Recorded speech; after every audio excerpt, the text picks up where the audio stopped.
CCTV news के साथ मैं मिस्टर सोनूदेव। आज हम बात करेंगे बिहार के प्रथम बौद्धाचार्य माननीय ऑनरेबल एडवोकेट राजदेव बौद्ध के साथ। अभी हमारे साथ जुड़ रहे हैं सीनियर रिपोर्टर अंकित राज। सीसीटीवी न्यूज चैनल के साथ मैं मिस्टर अंकित राज। आज हम पहुंच चुके हैं सीवान के बुद्धा पैलेस बुद्धा मार्ग आनंद नगर सीवान में। आज हम मिलकर बात करेंगे बिहार के प्रथम बौद्धाचार्य समाज सेवक SC ST OBC माइनॉरिटी समाज के लोगों को संविधान का महत्व बताने वाले माननीय ऑनरेबल एडवोकेट राजदेव बौद्ध जी के पास। हमारे चैनल में बहुत बहुत स्वागत है सर आपका। बिहार के प्रथम बौद्धाचार्य के रूप में सर आप कार्यरत हैं, तो सर इसकी प्रक्रिया क्या रही है सर, ये थोड़ा लोगों को बताइए सर। सबसे पहले सीसीटीवी न्यूज़ को मैं त्रिवार नमो बुद्धाय जय भीम बोलता हूँ, और बुद्धा पैलेस बुद्धा मार्ग आनंद नगर सिवान में आप सभी को बहुत बहुत बधाई कि आपने बौद्ध धर्म के बारे में, बौद्धाचार्य के बारे में जानकारी के लिए उत्सुक हुए। तो मैं एडवोकेट बौद्धाचार्य राजदेव बौद्ध बिहार का प्रथम बौद्धाचार्य हूँ, और संविधान निर्माता परम पूज्य बोधिसत्व बाबा साहेब भीमराव अंबेडकर की पुत्रवधू मीराताई जसवंतराव अंबेडकर के द्वारा मुझे वह प्रमाण पत्र मिला हुआ है, इसलिए मैं अपने को गौरव महसूस करता हूँ। और बौद्धाचार्य बनना इतना आसान नहीं है। जो पंचशीलों का पालन करता है, जो अपने जीवन को धम्म में उतार दिया, वही बौद्धाचार्य बनने का अधिकारी होता है। और मैंने अपने संपूर्ण जीवन का सुंदर पल धम्म के जीवन में बिता दिया। लगातार 40 वर्षों से मैं धम्म का कार्य करता हूँ, और मुझे बहुत ही आनंद मिलता है। और उससे भी आनंद तब मिलता है जब भगवान बुद्ध की शिक्षा को मैं ग्रामीण जनता को देता हूँ, और ग्रामीण जनता उसको पा करके अपने परिवार को खुशहाल बना देती है, आनंदित कर देती है, अच्छे मार्ग पर चलने के लिए प्रेरित कर देती है, तो मुझे बहुत खुशी होती है। सर हम आपसे ये जानना चाहेंगे कि आखिर बाबा साहब ने बौद्ध धर्म को ही क्यों चुना? बहुत सुंदर आपने क्वेश्चन किया कि संविधान निर्माता परम पूज्य बोधिसत्व बाबा साहब ने बौद्ध धर्म क्यों पसंद किया, क्यों चुना। इसके पीछे बड़ी लंबी कहानी है। बाबा साहब के समुदाय के लोग, यानी अनुसूचित जाति जनजाति OBC के लोग हिंदू धर्म से जब प्रताड़ित हुए, तो बाबा साहब ने हिंदू ग्रंथों को पढ़ना शुरू किया, तो कुछ आपत्तिजनक बातें ग्रंथों में मिली। जैसे रामचरितमानस में धूल गंवार शूद्र पशु नारी ये सब ताड़न के अधिकारी, पूजही न शूद्र गुण प्रवीणा, पूजही विप्र गुण भी हीना, आदि चीज मिला। तो बाबा साहब का मन बहुत क्षुब्ध हुआ। गीता को उन्होंने पढ़ा, मन बहुत विक्षुब्ध हुआ। सारे ग्रंथों को पढ़ते पढ़ते उनका 20 साल का समय लगा, और हिंदू धर्म से हट करके भी उन्होंने बाइबिल को पढ़ा। उसमें भी यही मिला कि जानो नहीं मान लो। फिर मुसलमान भाई के कुरान भी पढ़ा, जिसमें कहा गया है कि कुरान तो आकाशीय ग्रंथ है, और उसमें भी लिखा है कि उसमें सारी बातें खुदा के मुख से कही गई है, कोई बात आप उसमें काट नहीं सकते। वैसा ही गुरु ग्रंथ को पढ़ा। किसी ग्रंथों में उनको संतुष्टि नहीं मिली, और जानो छानो की बात नहीं मिली। तब उन्होंने चला बुद्ध की ओर, और भगवान बुद्ध का त्रिपिटक को पढ़ा। त्रिपिटक पढ़ने के बाद उनको एहसास हुआ कि यही एक धर्म है, इसमें जानो तब मानो।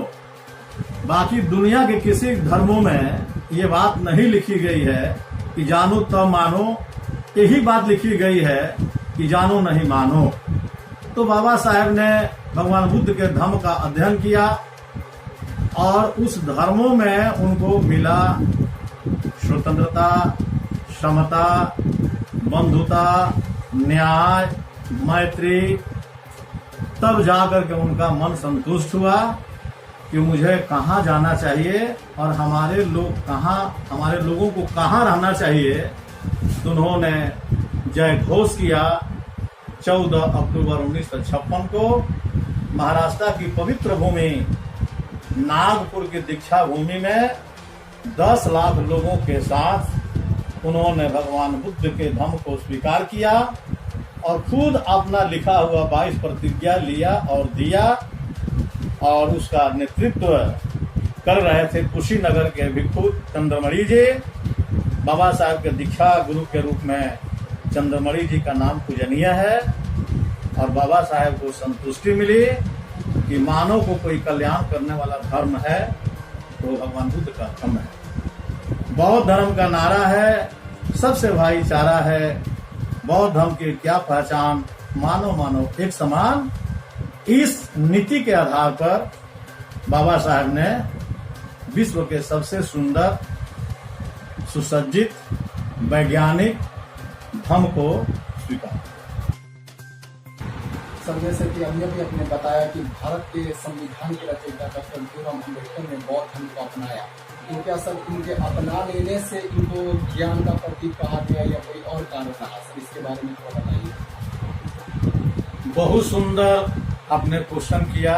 पुनः एक बार आपके सीसीटीवी न्यूज को मैं हार्दिक अभिनंदन करता हूं कि विश्व के 1 नंबर विद्वान के बारे में आपने जानकारी प्राप्त करना चाहा कि बुद्धत्व ग्रहण करने के बाद, यानी बौद्ध धर्म ग्रहण करने के बाद बाबा साहब ज्ञान के प्रतीक बने या अन्य कारणों से, तो मैं स्पष्ट कर देना चाहता हूं कि भारत ही नहीं पूरे विश्व के एकमात्र भारतीय संविधान के महान शिल्पीकार परम पूज्य बोधिसत्व बाबा साहेब भीमराव अम्बेडकर जी 1 नंबर के विद्वान विश्व जगत ने घोषित किया है। इसलिए उनकी निजी लाइब्रेरी में 50,000 पुस्तकों का संग्रह था।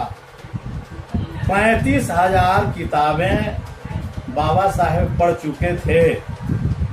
उनके पास 32 डिग्रियां थी, 9 भाषा के प्रकांड विद्वान थे और 24 घंटा में 18 घंटा पढ़ते थे, और दोनों हाथ से राइटिंग भी करते थे। और जितना डिग्री उनके पास में है उतना डिग्री विश्व के किसी व्यक्ति में नहीं है। इसलिए संयुक्त राज्य अमेरिका के पूर्व राष्ट्रपति बराक ओबामा ने 100 विद्यार्थियों का कोलंबिया यूनिवर्सिटी के इतिहास को खंगाला और ये जानने की कोशिश किया कि कोलंबिया यूनिवर्सिटी से कौन ऐसा छात्र है जो यहाँ से पढ़ करके विश्व का, अपने देश का, अपने समाज का नाम रोशन किया।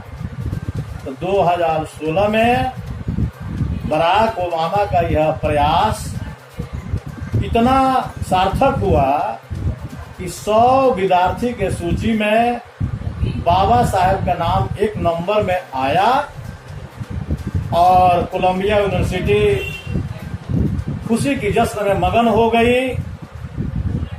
और बराक ओबामा साहब ने कोलंबिया यूनिवर्सिटी के गेट पर बाबा साहेब के सम्मान में लिखा कि Ambedkar was a symbol of knowledge, और सबसे बड़ी मूर्ति बाबा साहेब के गेट पर लगाया।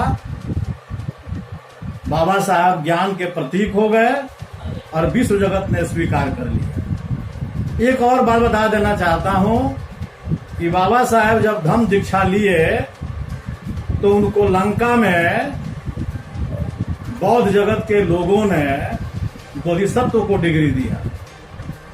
विश्व में 3 ही बोधिसत्व हुए हैं, एक इंग्लैंड के, एक श्रीलंका के और एक भारत के बाबा साहेब भीमराव अम्बेडकर।